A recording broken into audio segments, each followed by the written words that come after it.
Merhaba sayın izleyiciler, Yapay Zeka Sanal Sami ile röportajlar. Bölüm 4'e hoş geldiniz. Yapay Zeka Sanal Sami'ye bu bölümde Z kuşağı ile alakalı sorular soracağım. Sorulara verilen cevaplar yapay zeka tarafından üretilmiştir. Yapay zekanın cevaplarının hatalı veya eksik olma riski bulunmaktadır. Kritik ve önemli kararlarda, farklı kaynaklardan bilgi toplamanız, cevapların doğruluğunu teyit etmeniz ve uzman görüşlerine başvurmanız tavsiye edilir. Merhaba Sanal Sami, hoş geldin. Bugün Z kuşağını konuşacağız. Z kuşağına neden Z kuşağı denilmektedir? Z kuşağı, doğum yılları aralığına göre belirlenen bir kuşaktır. Bu kuşak, genellikle 1997 ila 2012 yılları arasında doğan bireyleri kapsar.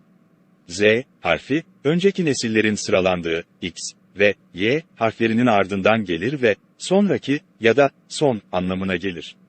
Bu nedenle, Z kuşağı, adını önceki kuşakların ardından gelmesinden dolayı Z olarak almıştır.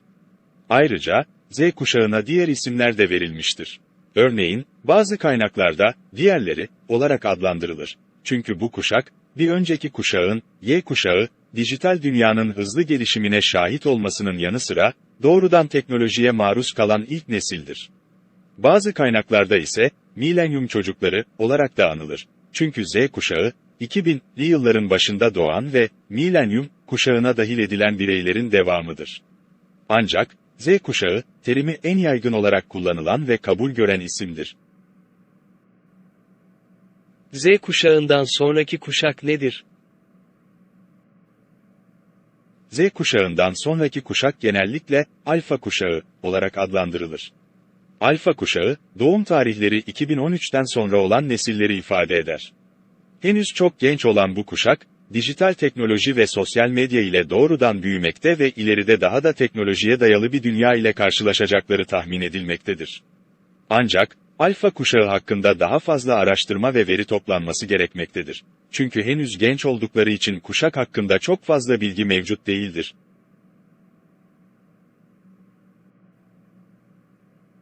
Z kuşağını tanımlar mısın?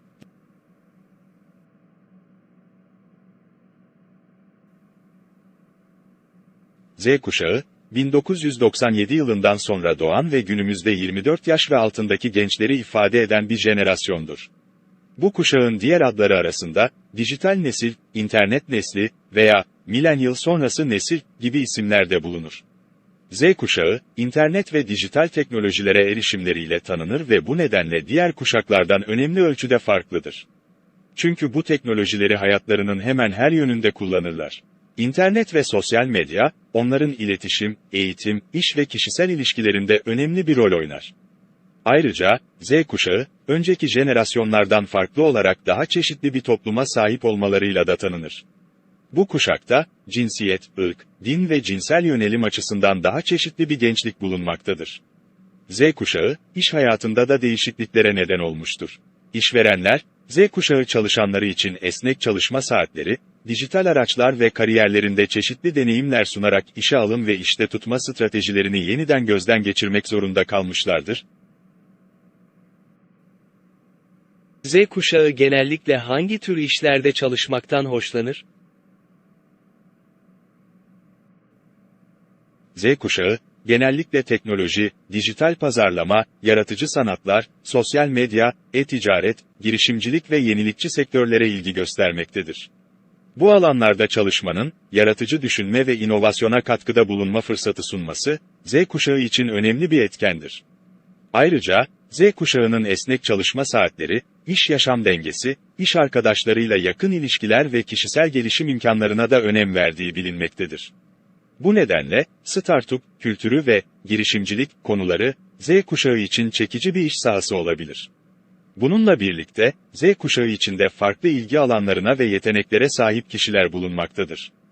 Dolayısıyla, genel bir kural olmamakla birlikte, bu jenerasyondaki gençlerin iş tercihleri de çok çeşitli olabilmektedir. Z kuşağının diğer jenerasyonlardan farklı olarak hangi özellikleri bulunmaktadır? Z kuşağı, önceki jenerasyonlardan birçok açıdan farklı özellikler taşır. İşte bu jenerasyonun dikkat çeken bazı özellikleri: 1. Teknolojiye olan aşinalık. Z kuşağı, dijital teknolojilerle büyüdüğü için diğer jenerasyonlara göre daha aşina ve yetenekli olabilirler. 2. Dünya görüşü. Z kuşağı, çoğunlukla kültürel çeşitliliğe, toplumsal eşitliğe, insan haklarına ve sürdürülebilirliğe değer verir. Bu nedenle, diğer jenerasyonlara göre daha liberal ve ilerici bir dünya görüşüne sahiptirler. 3. Bağımsızlık. Z kuşağı, bağımsızlık ve kişisel özgürlüklerine değer verir. 4. İş-yaşam dengesi. Z kuşağı, iş-yaşam dengesi konusuna diğer jenerasyonlardan daha fazla önem verirler ve esnek çalışma saatleri ve uzaktan çalışma gibi iş imkanlarına daha sıcak bakabilirler. 5. Tüketim alışkanlıkları. Z kuşağı, diğer jenerasyonlara göre daha az mal sahibi olmakla birlikte, daha fazla deneyim odaklı bir yaşam tarzı benimserler. 6. Bilgiye erişim. Z kuşağı, internet ve sosyal medya aracılığıyla çok daha fazla bilgiye erişebilir ve dünya genelindeki gelişmeleri takip edebilirler. 7. Kısa süreli dikkat. Z kuşağı, diğer jenerasyonlara göre daha kısa süreli dikkat dağılımına sahip olabilirler. Bu nedenle, kısa video formatları ve özetleme uygulamaları gibi bilgiyi kısaltılmış ve hızlandırılmış şekillerde tüketebilecekleri yöntemlere daha fazla ilgi duyarlar. Z kuşağının politik konulara ilgisi nasıldır? Z kuşağı, genellikle siyasete karşı ilgi gösteren bir jenerasyondur. Özellikle sosyal medya ve internet teknolojilerinin yaygın kullanımı, Z kuşağının politikalar hakkında bilgi edinme ve fikirlerini ifade etme konusunda daha aktif ve bilinçli olmalarını sağlamıştır. Birçok Z kuşağı üyesi, toplumsal eşitlik, iklim değişikliği, göçmen hakları, cinsiyet hakları gibi konulara duyarlıdır ve bu konuların siyasi tartışmalarda öncelikli bir konu haline gelmesini istemektedir. Ayrıca, bazı Z kuşağı gençleri, önceki kuşakların yanlış yönetimlerinin sonuçlarını hissetmekten kaçınmak için siyasi sürece daha aktif bir şekilde katılmak istemektedir.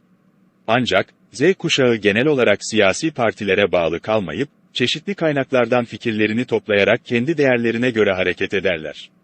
Bununla birlikte, siyasi konularda farkındalık ve ilgi düzeyleri yüksek olan Z kuşağı, gelecekte politik süreçlerde daha etkili bir şekilde yer alabilirler. Z kuşağındaki insanların en çok hangi tür filmleri izledikleri hakkında istatistikler nelerdir?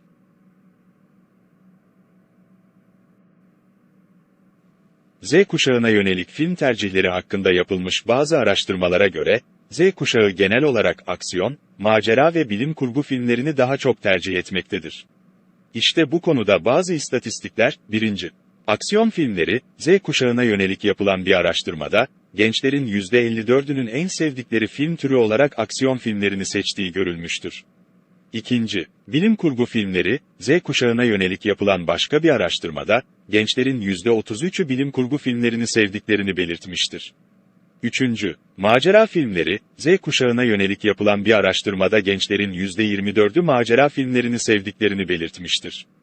4. Komedi filmleri. Z kuşağı gençleri arasında komedi filmleri de oldukça popülerdir. Bir araştırmada gençlerin %23'ü komedi filmlerini sevdiklerini belirtmiştir. 5. Korku filmleri. Z kuşağı gençleri arasında korku filmleri de ilgi görmektedir.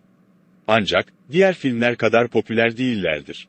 Bir araştırmada gençlerin %18'i korku filmlerini sevdiklerini belirtmiştir. Bu istatistikler, Z kuşağına yönelik yapılan bazı araştırmalardan elde edilen sonuçlardır.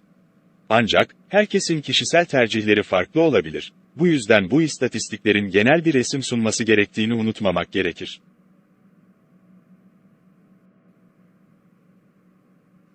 Z kuşağının en ilginç özellikleri nedir?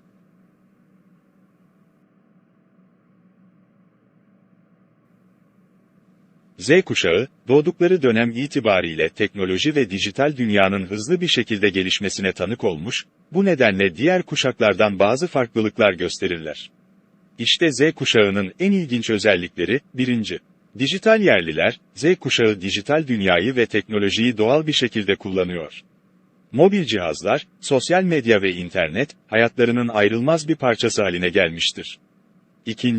Çoklu görev yeteneği. Z kuşağı genellikle birden fazla görevi aynı anda yürütebilirler. Teknoloji sayesinde hızlı bilgiye erişme ve kısa sürede karar verme becerileri gelişmiştir. 3.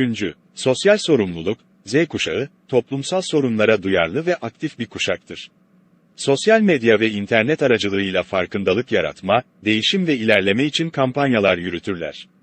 4. Kendi kendine yeterlilik, Z kuşağı, bağımsız ve kendine yeten bireylerdir. Teknoloji sayesinde öğrenme kaynaklarına hızlı bir şekilde erişebilirler ve kendilerini geliştirme konusunda istekli ve heveslidirler. 5. Esneklik, Z kuşağı, hızlı değişen dünyaya uyum sağlama konusunda esnektir. İş yaşamında esnek çalışma saatleri ve yerlerinin sağlanması, Z kuşağı için önemlidir. 6. Marka sadakati, Z kuşağı, genellikle kaliteli ve yenilikçi markalara sadık kalır. İyi bir müşteri hizmeti ve memnuniyeti sağlayan markalara yönelirler. 7. Çok kültürlülük, Z kuşağı, kültürler arası etkileşime açık ve farklı kültürleri anlama ve takdir etme konusunda isteklidir. Bu nedenle, çok kültürlü bir dünya için uyum sağlama becerileri yüksektir. 8. Online iletişim, Z kuşağı, yüz yüze iletişim yerine genellikle online iletişimi tercih eder. Bu, sosyal medya, mesajlaşma uygulamaları ve e-posta yoluyla iletişim kurarak, iletişimde daha fazla özgürlük ve kontrol sahibi olmalarını sağlar. Bu özellikler, Z kuşağının diğer kuşaklardan farklılaşmasına neden olan etkenlerdir. Ancak her birey benzersiz olduğu için, bu özellikler her Z kuşağı bireyi için geçerli olmayabilir. Japonya'daki Z kuşağı neden diğer ülkelere göre farklıdır? Japonya'daki Z kuşağı bireyleri, diğer ülkelerdeki Z kuşağı bireylerinden farklıdır çünkü Japonya'nın kültürel, sosyal ve ekonomik yapısı diğer ülkelerden farklıdır. Japonya, geleneksel kültürünü modernleştirirken, benzersiz bir toplumsal yapı oluşturmuştur. Japonya'da yaşayan Z kuşağı bireyleri, aileye, çalışma hayatına ve topluma karşı yüksek bir saygı duygusu ile büyümüşlerdir. Japon eğitim sistemi, disiplin ve sınav başarısına odaklanırken, öğrencilerin yaratıcılık ve özgürlüklerine daha az önem verilir. Bu nedenle, Japonya'daki Z kuşağı bireyleri, diğer ülkelerdeki Z kuşağı bireylerinden daha farklı bir eğitim ve öğrenme deneyimi yaşamışlardır. Ayrıca, Japonya'daki iş kültürü de diğer ülkelerden farklıdır. Japonya'da, işverenler çalışanlarının tüm hayatlarına müdahale edebilir ve çalışanlar işlerinde yüksek performans göstermek için büyük fedakarlıklar yaparlar. Bu nedenle, Japonya'daki Z kuşağı bireyleri, iş ve kariyerlerine büyük bir önem verirler ve diğer ülkelerdeki Z kuşağı bireylerinden farklı bir çalışma etiği ile büyümüşlerdir. Sonuç olarak, Japonya'nın kültürel, sosyal ve ekonomik yapısı, Japonya'da yaşayan Z kuşağı bireylerini diğer ülkelerdeki Z kuşağı bireylerinden farklı kılmıştır. Bu nedenle, Japonya'daki Z kuşağı bireyleri, diğer ülkelerdeki Z kuşağı bireylerinden farklı bir davranış kalıbına sahip olabilirler. Z kuşağına bir tavsiyen var mı? Elbette, Z kuşağına bazı tavsiyelerim var. İşte bazı önerilerim. 1. Kendinizi tanıyın ve hedeflerinizi belirleyin, kendinizi ve yeteneklerinizi iyi tanıyın. Bu, ne tür bir kariyer istediğinizi ve hangi hedeflere ulaşmak istediğinizi belirlemenize yardımcı olacaktır. 2. Sürekli öğrenin ve kendinizi geliştirin, günümüz dünyasında değişim hızlı ve sürekli oluyor. Bu nedenle sürekli öğrenmek ve kendinizi geliştirmek önemlidir. Teknoloji, işletme, finans, iletişim ve diğer alanlardaki gelişmeleri takip edin ve bu konularda kendinizi geliştirin. 3. Risk almayı öğrenin, kariyerinizde ilerlemek ve başarıya ulaşmak için bazı riskleri almanız gerekebilir. Risk almayı öğrenin ve fırsatları kaçırmaktan korkmayın. 4. İşbirliği yapın, başkalarıyla işbirliği yapmak, fikirleri paylaşmak ve birlikte çalışmak başarıya ulaşmanın anahtarıdır. İş arkadaşlarınızla ve iş ortaklarınızla iyi ilişkiler kurun ve birlikte çalışarak güçlü bir ekip oluşturun. 5. Kendinize zaman ayırın. Çalışmanın önemi yadsınamaz, ancak dinlenmeye ve kendinize zaman ayırmaya da ihtiyacınız var. Kendinize vakit ayırın, hobiler edinin, sevdiklerinizle vakit geçirin ve stresi azaltın. 6. Sosyal medyada dikkatli olun. Sosyal medya, kariyerinize faydalı olabilecek bir araç olabilir, ancak aynı zamanda kariyerinize zarar verebilecek bir araç da olabilir. İnternetteki davranışlarınızın uzun vadeli sonuçlarına dikkat edin ve özel hayatınızı her zaman özel tutun. 7. Kendinize inanın ve kararlı olun. En önemli şeylerden biri, kendinize inanmak ve kararlı olmaktır. Kendinize güvenin, hedeflerinize odaklanın ve kararlılıkla ilerleyin. Umarım bu tavsiyeler Evet sayın izleyiciler, bu bölümün sonuna geldik. Gelecek bölümlerde sizin de Sanal Sami'ye sormak istediğiniz sorularınız varsa yorumlar kısmında belirtebilirsiniz. İyi günler, sağlıcakla kalın.